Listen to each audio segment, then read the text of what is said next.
நம்ம கையேந்தி கதறோம் இல்லையா? இறைவனுக்கு முன்னால் அவன் சன்னிதானத்திலே விழுந்து, இறைவா நீதான் என் கஷ்டத்தை நீக்கணும், என் கவலையை நீக்கணும், நெருக்கடியான வாழ்க்கை, படுத்தா உறக்கம் இல்லை, எல்லாமே நீதான் போக்கணும் என்று கேட்குறோமே, நிச்சயம் இறைவன் நமக்கு பதிலளிப்பான். அந்த நம்பிக்கையோடு கேளுங்க, அந்த உறுதியோடு கேளுங்க. யூனுஸ் அலைஹிஸ்ஸலாம் உங்களுக்கு தெரியும் தானே? மீன் வைத்து அவங்க கடல்ல தள்ளப்படுறாங்க. மீன் வைத்துக்குள்ள போய் 40 நாள் அவர் தங்குறார்.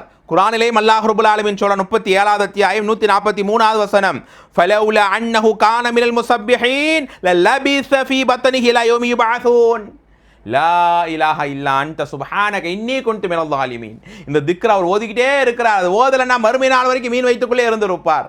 ஆக நாங்களும் கஷ்டமா, மனக்கவலையா, யாருமே எனக்கு இல்லை, எல்லாரும் கைவிட்டுட்டாங்கன்னு நினைக்கிறோமா? இந்த திக்ரை ஓதுங்க. அல்லாஹ் நம்மை கைவிட மாட்டான். உலகம் கைவிடலாம், உறவுகள் விடலாம், சொந்தங்கள் விடலாம், அந்த இறைவன் நம்ம எப்போதும் நம்மை அரவணைப்பான். அல்லாஹ் நம்மை நேசித்து அவனுடைய பதிலை பெறக்கூடிய நல்ல வாழ்வை தரட்டும். அஸ்ஸலாமு அலைக்கும் ரஹ்மத்துல்லாஹி வபரகாத்துஹு.